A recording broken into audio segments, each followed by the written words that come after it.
C'est bon. Donc, première étude d'application des principes qu'on vient de voir.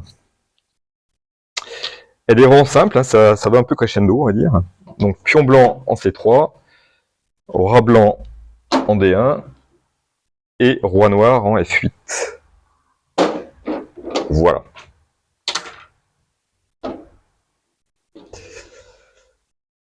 Les blancs gagnent. Et au blanc. Les blancs gagnent. Dans les études, c'est toujours les blancs qui jouent. Hein. Alors, un petit aparté, et en fait c'est important quand même. Avant de vous lancer dans le calcul des variantes et de calculer tous les coups possibles, il est intéressant de faire un petit point sur la situation. C'est-à-dire de voir, les blancs gagnent, bon.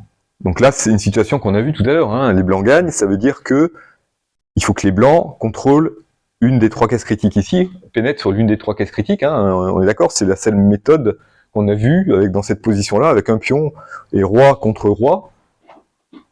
A priori, c'est la seule possibilité qu'on ait. Donc il faut que le roi blanc occupe une des trois cases critiques, qui se trouve donc 2 cases avant le pion, puisqu'il n'a pas franchi la moitié de l'échiquier. D'accord ?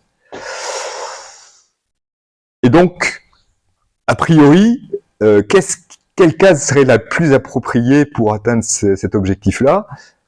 Eh ben, il faut voir avec la position du roi, quoi. De quelle case le roi noir est le plus éloigné. Ça donne une petite idée, ça restreint le champ des possibles.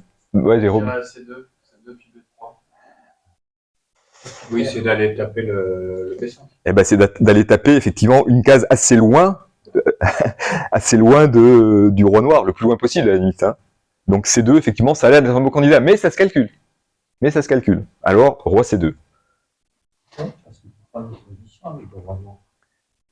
on peut l'empêcher. Alors, que jouent les noirs, je veux dire, à part s'approcher du pion, je vois pas trop ce qu'ils peuvent faire, hein, on est d'accord. Hein, enfin, donc roi E7. Tu vas aller où? E8. Alors, j'ai dit, l'opposition, c'est pas une fin en soi. Hein. Là c'est une course pour occuper une des trois cases là. Hein. Alors peut-être que l'opposition, il l'a, mais est-ce qu'il va arriver à temps s'il va en E8? E8, B3, D7, C4. C'est raté, hein, on est sur une case critique.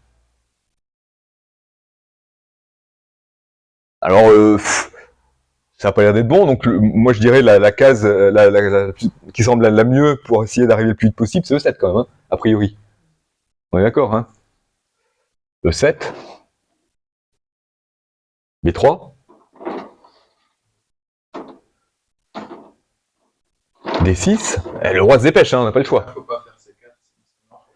Alors, on arrive à la position de tout à l'heure, hein. Sur roi C4, effectivement, roi B6, c'est la position qu'on a vue tout à l'heure, c'est au blanc de jouer, ils perdent l'opposition, partie nulle. D'accord, hein, on arrive à la position, roi C4, roi B6, c'est ce qu'on a vu tout à l'heure. Hein. Les blancs jouent, et le roi noir occupe une des trois cases critiques.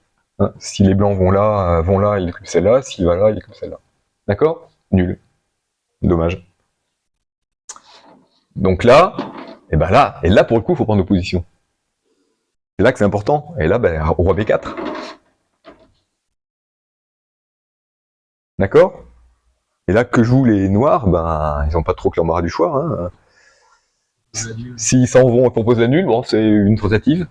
Là, il faut dire non. Mais là, je veux dire, si le roi s'éloigne, le roi blanc va pas gagner de l'espace, puis avancer le pion, dans cet ordre-là, et non pas l'inverse. La seule tentative, effectivement, c'est essayer de bloquer le pion là, mais ici, et on arrive à la position de tout à l'heure. D'accord? Donc c'est une étude assez simple, hein, celle-là est simple, les autres sont plus compliquées. Mais c'est les principes qu'on a vus tout à l'heure. Donc l'opposition, effectivement, ça vaut le coup de la prendre, mais pas tout de suite en fait, puisque sinon le roi arrive trop tard. Voilà. Petite étude. Alors il y en a plein d'autres, on verra la prochaine fois, hein, d'autres études sympas. Ou je continue, non, on fait que celle-là, on s'arrête là. On verra la prochaine fois.